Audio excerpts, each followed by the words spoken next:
3, 2, Oh my 1. word. Welcome back like to a Behind the broken Why. Welcome back to Behind the Why. Today I want to talk about something just a little different. Not maybe it's still on the same topic though. It's this idea of fruit. We've mentioned this a little bit earlier when we talked about originally after the death of George Floyd. We talked about judging things by its fruit. So now we've had a few months, a few weeks of watching the fruit of this movement that came out of BLM. And so let's talk about some of the fruit that we've seen. Let's talk about the fruit. But before we do that, let me invite you to go down and hit that bell. That way you'll get that notification when we come back online with a new topic. Also hit the subscribe button so you can make sure you get this information when we send it to you. And then like it. That helps YouTube gets us up in the YouTube algorithm so that people can hear this message more often. And the more people we get involved in the conversation, well, the better off we are. And remember, if you have a thought, especially if you disagree with us, drop us a note. Now, I would love to have a dialogue with you. Try to answer every one of the comments. If I don't answer directly, then Jordana will try to answer it, or we'll try to get to you as soon as we can. Is what we're trying to say. But the point is that we need to talk about this. Yes. Because if I'm constantly going out to get an apple and I'm pulling on the tree and it's coming up oranges, then I'm obviously not at an apple tree.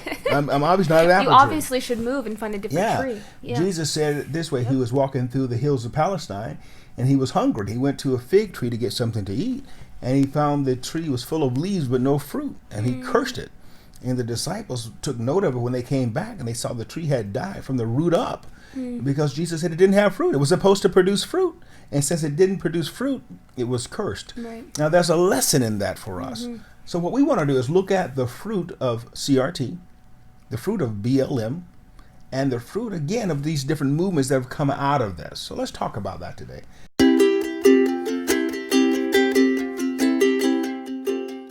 So when you think about the Black Lives Matter movement, and we hear their slogan, right? Black Lives Matter. Black Lives Matter. This is one of their slogans that they preach everywhere. What is the fruit that you've observed that's come out of that? Literal death. Straight up killing people. Instead of the life that it proposes, it's been death. Bondage. Bondage. You know, it proposes, basically trying to rid of oppression, right, and subjugation, and in the process, it puts people in a more oppressed state. Right. And probably the places that have been most in the news has been Seattle, Portland, Chicago, and New York City. Those have been places most prominently in the news. But there's been other places around. What was it, down in Kentucky, was it? Where the district attorney wanted to charge this man and woman for St. Louis. I keep saying Kentucky, but St. Louis, where this woman wants to charge a homeowner for defending their property after a group of rioters break in on their private street, break through their wrought iron gate, tore it down. You can see the pictures of it. And it takes a lot of effort to destroy wrought iron when you're doing it just by hand. And so they did a lot of destruction there. And instead of charging the rioters, the prosecutor attorney wants to charge the homeowners who were defending their property. Well, and just the other day in Portland, rioters had an American flag and they had the head of a pig. I guess it was all bloody, decapitated. Put the pig's head on the American flag, all bloody. I didn't hear about this one. Like just the other day. And then had a police officer's hat on the pig and lit it all on fire. Burned the pig. Huh? So I was like, well, that's kind of creepy, and disgusting. And this is the fruit of Black Lives Matter. Right. And we see again, I saw the image of the young man, Isaiah Jackson. He was in, I want to say Cook County, Chicago and Illinois, that area up there. For what reason, this is what I mean by the fruit. So you can espouse and you can say that I think Black Lives Matter is a good organization.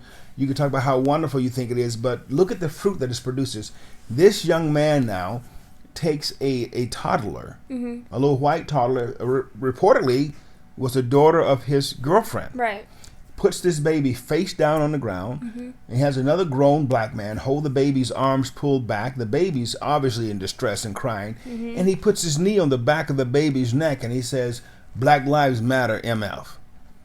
So he's demonstrating not an act where anyone has ever said was a good thing.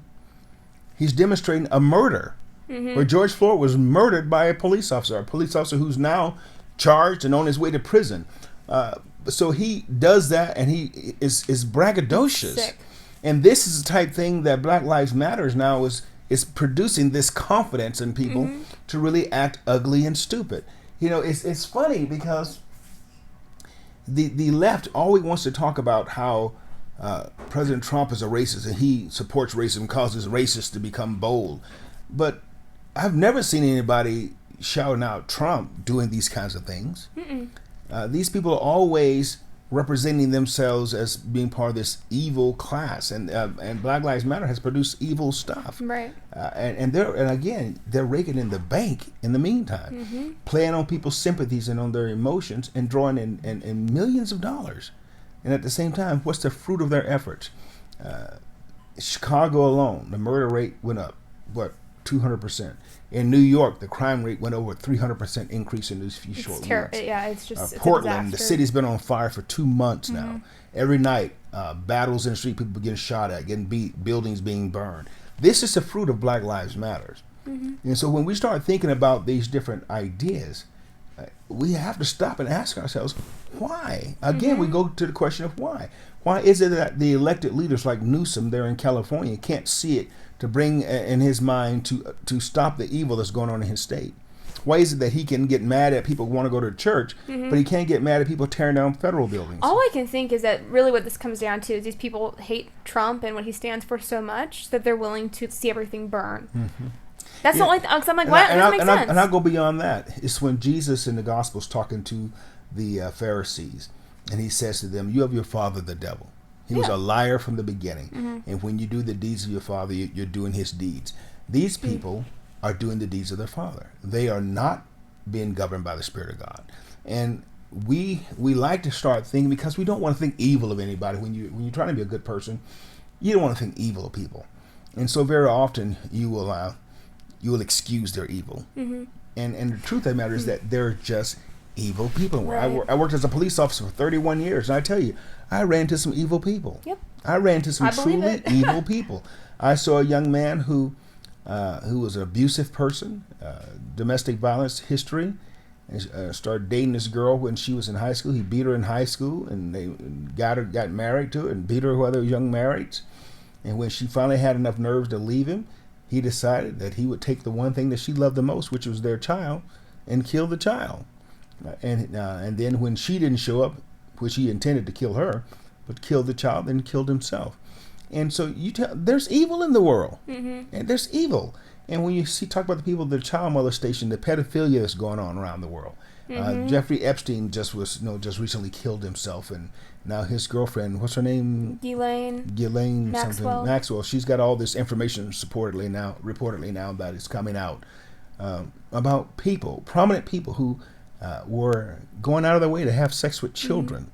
And so we look at that and you go, there's evil in the world. I saw someone post, and I was like, this is like so terrible. Okay, so hydroxychloroquine, you know that. Right. Okay, right. And the different doctors came out. They had the white coat thing at the at Capitol Hill saying that basically hydroxychloroquine, we think it really helps cure COVID-19. Not suppress it. It makes our patients have done incredibly well. But then apparently the FDA, they have all these regulations on it, and so doctors are having a hard time prescribing hydroxychloroquine. Right. And then it was so funny. So after this whole white coat thing happened, and that one. The one African doctor had spoken up. Anyways, we were trying to get a clip of it. You haven't seen it. We're trying to attach that clip. They all were trying to cancel these doctors, right? And particularly this woman.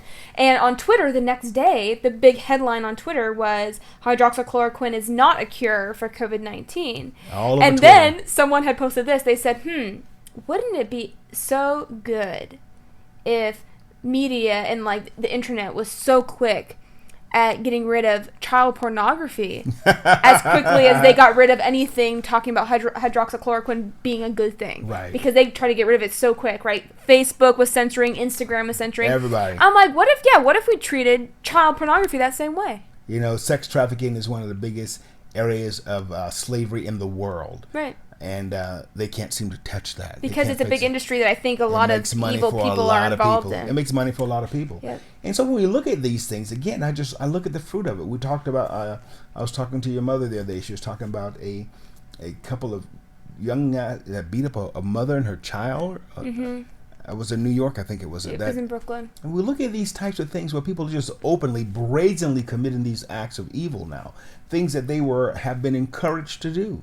They've been encouraged to do because of the current atmosphere. And when we stop and ask ourselves, why? Get behind the why again. Why? What has changed? Why do they feel all of a sudden encouraged or emboldened to do these things now? What has changed? What has changed is that the political structures, and you have to look at it, if you want to be honest, these things are happening predominantly in these Democrat-controlled cities, where they have not enforced the law, where they have not stood on the side of law. Right. They have alienated the law enforcement against this population. Instead of enforcing the laws, they have capitulated to these voices and allowed these cities to destroy themselves and to burn. And it always goes back to the mayor down in Atlanta, another Democrat-controlled city. It was out of control. Once we had the death of that little girl in the Black Lives Matter drive-by shooting, now she wants to talk about how it's all President Trump's fault. And you're going, guys, we have to be smarter than this. We have to get behind, why do we think these people are allowing these things to happen? Why is it that Black Lives Matters can totally turn their heads to 129 black people being killed in Chicago and focus on one controversial shooting that happens where there's a white officer involved? Where you have confirmed shootings, confirmed killings of all these blacks in the inner city, and Black Lives Matter completely ignores it. And I hear people say, well, they're focusing on one aspect of it. They just want to deal with this one thing. And you're like, that is the biggest cockamamie lie, just to make any sense. And I've talked to people about it before, and they're like, yeah, but that's not taking into consideration where these people, like, their upbringing and everything. And I was like, okay. But I go back to what Brandon Tatum has always been saying.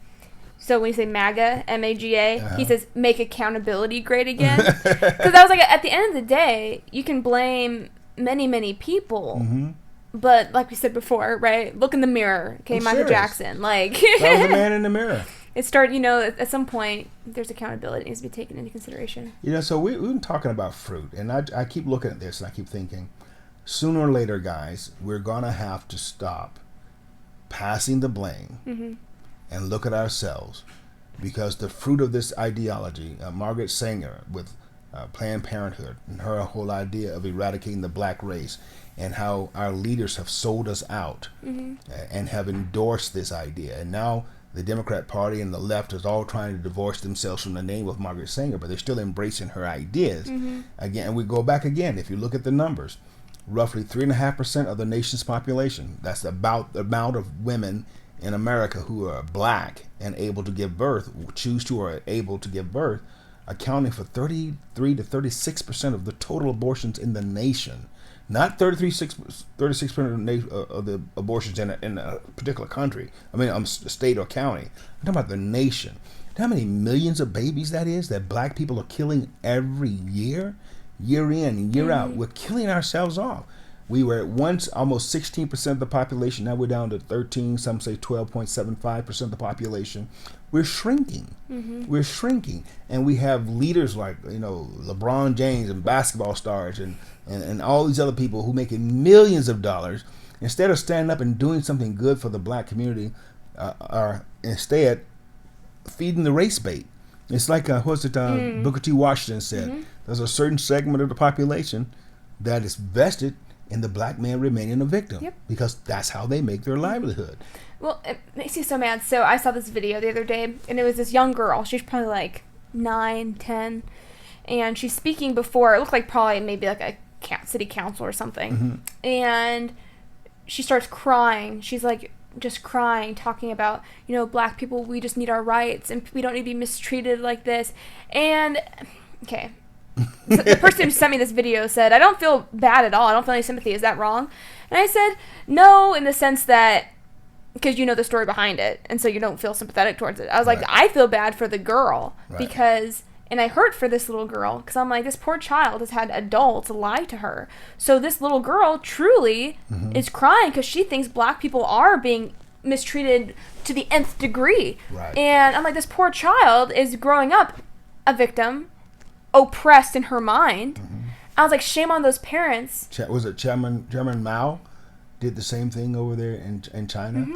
Just you re-educate Yeah. a generation of children, and you change the face of the Yeah, nation. because I was like, this poor kid literally is in tears talking about the plight of the black man. And I'm like, girlfriend, you don't understand. Like, this poor little girl should be enjoying her childhood because guess what? She is in a position, unless she is in inner city Chicago. I don't know where she lives, okay? So, granted, she could live in a really oppressed situation. Right. But where she doesn't have to be that way.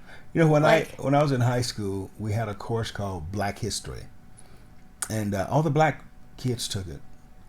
And very few did well in it. We took the class primarily because it was Black History, and we fought really hard to get it. When I say we, I mean this educational system fought hard to get it added to the curriculum. But I remember in the class that I was in, it was like 31, 33 students, and there was one white kid in the class. And that white kid was like the best student in the class.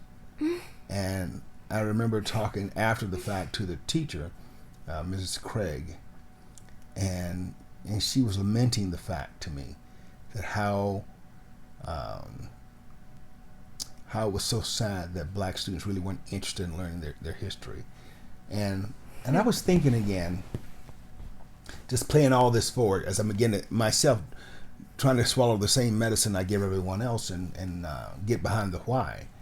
And I was remembering, should I say, an interview with Morgan Freeman, where he was talking to one of the guys, I think it was 60 Minutes, and he said he didn't believe in black history. Right. Everybody He knows. said, do you have a white history? And the guy goes, I'm Jewish. He goes, well, do you have a Jewish history? He goes, no. He said, but you have an American history, because that's the only history there is in this country. It's the American history, and it's all one story. And so I was beginning to think about that, and I was like, okay, how have I, again, segregated myself and my thinking that allows me to disregard certain portions of life because it's been hyphenated. Right. And if it's hyphenated, that means it's not as important as the big thing. So we've done a lot of this to ourselves. Yep. And I want to, I'm sure Miss Craig is going to be with the Lord by now, and if she's not, I hope she hears this. But I finally understand what she was trying to say, is that we as black people have to own our own history.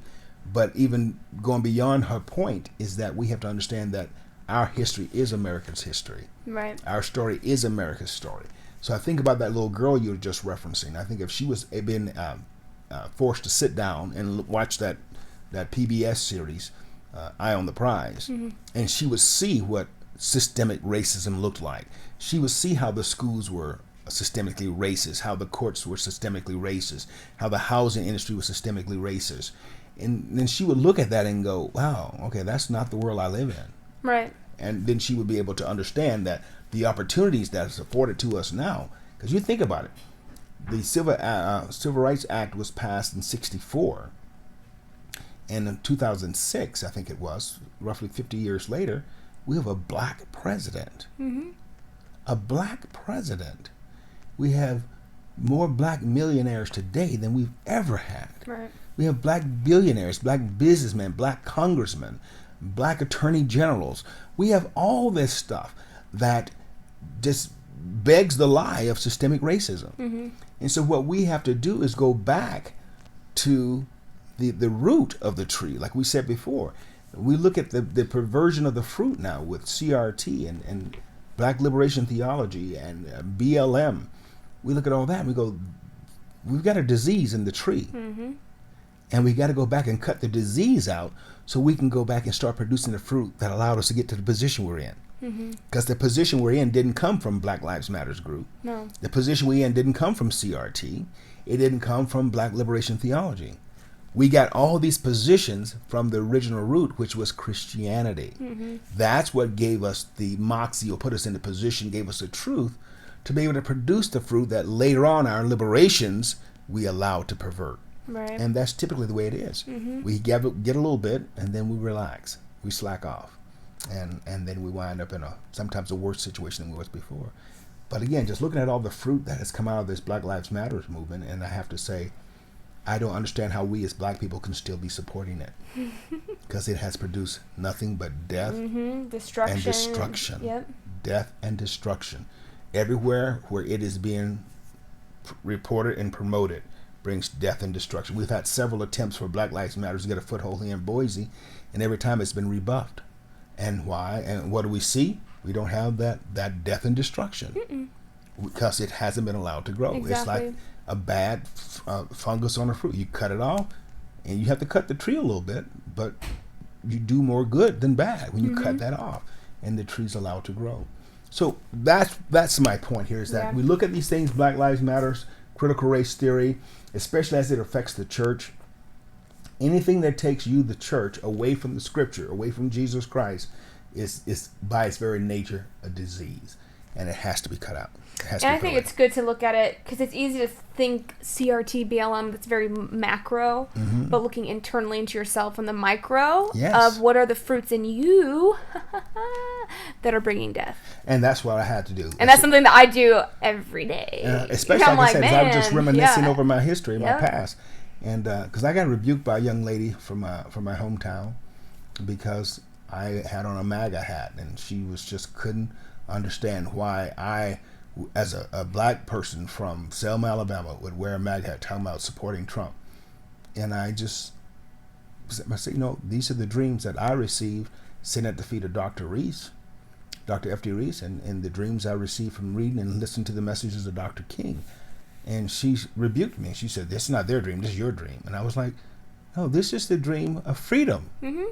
This is a dream where, as a black man, I'm allowed to pursue truth and live my best life based on my understanding of the scripture, my submission to God, but yet I'm being rebuked because I'm not on that Democratic plantation. And she couldn't see it, and I just said, you know what, I feel sorry for you. My heart bleeds that you are so blind that you can't see beyond the fear of growth. Your fear keep you from growing. And so blinded that they see growth as a cancer. They see that as the threat. They see that as satanic. I've seen people say it's satanic. And I'm like, that's really messed up when you call thing. What the Bible saying? Woe unto you when you call evil good and good evil. Exactly. And the answer to that question has to be defined not in what I think is good or what I think is evil, but what the Lord has said is good, and what the Lord said is evil. And the minute we get away from that, we're already damned. We're already damned. So this is our challenge again to you. Get behind the why. Look at Black Lives Matters as a movement. Look at CRT as a philosophical movement, and ask yourself, what's really coming out of it? What is it really producing? And then think about Seattle. Think about Portland. Think about New York, where the mayor is painting Black Lives Matters in the streets, but crime is tearing the city apart, where people are being hunted down and killed, hunted by other criminals and killed. Businesses are being burned. Life savings are being destroyed. Life dreams are being destroyed. All the time while they're in the street shouting, Black Lives Matter. Look at the fruit. Look at the fruit. And ask yourself, is that really the tree you want to eat from? Is that the stream you want to drink from? Right. And if you're honest, I think you have to say no. Especially if you have named the name of Christ. You can't go that way. And answering things honestly, right? So another one of their slogans is they're going around protesting saying no justice, no peace. I'd be like, what are the injustices in your life that you've experienced because of your color? List them. Right. Because I talk to people and they can't. I talk to people all the time about the injustice of the systemic racism in the educational system. I'm going, what system has kept you from getting your education? Because all the things they appeal to are things that have not affected them individually. Right. It's things they talk on a systemic level. I'm like, yeah, we're not talking that. I'm talking about your life. And because they can't, because it's easy to talk about a systemic level because you don't have to defend it. Exactly. It's like me arguing with you that the backside of the moon is made out of cheese. And then they say, oh, well, if you can't see it, well, then obviously you're not educated. You're not it's woke. like, okay. Yeah. Okay. All this stupidity. Okay. So again, we owe it to ourselves. We owe it to our children. Right. We owe it to our future. Yep. To be invested in truth. Truth. So do yourself a favor. Get behind the why. Yep. Look at the fruit of Black Lives Matters, CRT, Black Liberation Theology, the Democratic Party. Can't forget about that's the biggest piece of poison fruit. Ask yourself why. I know I ain't making friends. I know I'm not making friends when I say that, but I am telling you the truth. Well, let's be real. I don't care about making friends because the Bible says if you're a friend of the world, it's enmity against God. I'm so just telling like, you the truth. Look at what's happening. Yeah, that's so why the Democratic Party is so. That's That's why the Democratic Party right now is so eager to have these historical monuments torn down because it's a monument to their past. Right. And they know what they've done, and they know these great Klan leaders were all part of their people, part of their group. And so all these big racist movements were done by the Democratic Party. So yeah, they want to destroy history because then they can rewrite it and put their own little butterfly and fluffy flowers up and tell you, oh, this is who we've always been. No. Get behind the why. Yep. So, until next time, you know what we say, right? Peace. Peace. Love you. Get behind the why.